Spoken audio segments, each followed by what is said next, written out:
Hello everyone, welcome to the second video on the Give Me Liberty or Give Me Death speech by Patrick Henry, which we will be doing a read aloud. So in this video, we will be reading the first 4 paragraphs. Let's begin. No man thinks more highly than I do of the patriotism as well as abilities of the very worthy gentleman who have just addressed the House.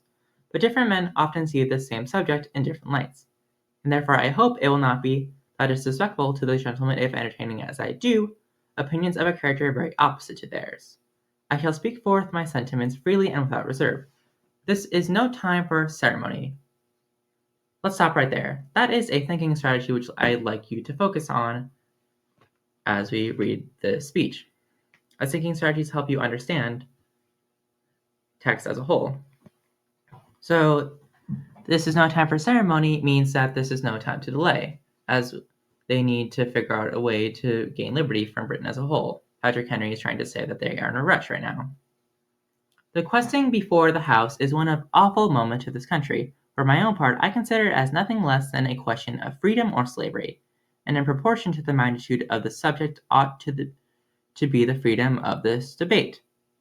It is only in this way that we can hope to arrive at the truth and fulfill the great responsibility which we hold to God and our country. So here's the first question, which I'll be asking a question after each paragraph. What is the author's opinion on the events with Britain and his ideals with liberty? Please think about these as we move forward.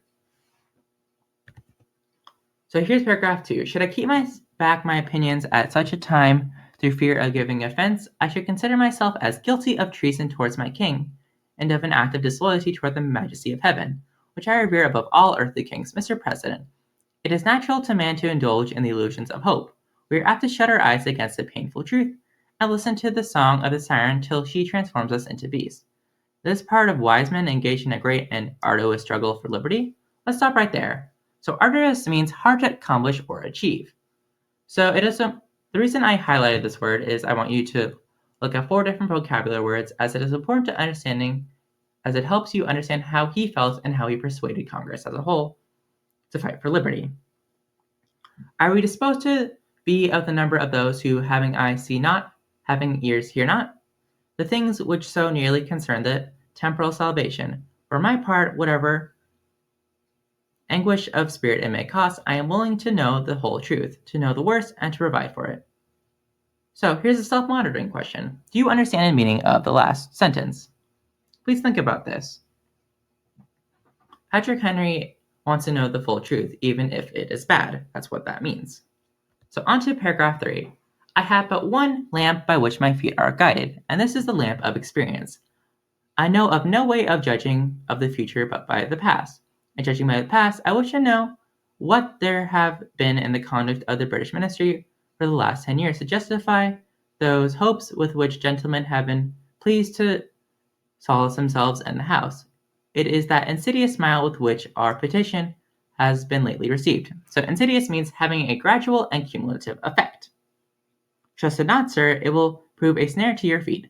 Suffer not yourselves to be betrayed with a kiss. Ask yourselves how this gracious reception of the petition comports with those warlike preparations with which cover our waters and darken our land. Are fleets and armies necessary to a work of love and reconciliation? Have we shown ourselves so unwilling to be reconciled that force must be called in to win back our love? Let's not deceive ourselves, sir. These are the implements of war and subjugation, the last arguments to which kings resort. That is his text structure. So how do you think that in itself is a sequence? So sequence in itself is going from one event to another, in which he is saying that a British army has been getting worse and worse, which means that they are ready to fight, not to make peace, which is him trying to say that Congress is blind to what is happening.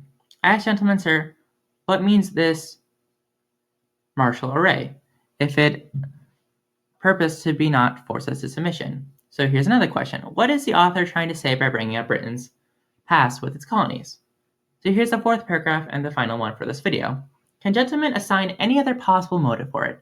Has Great Britain any enemy in this quarter of the world to call for all this accumulation of navies and armies? No, sir, she has but none.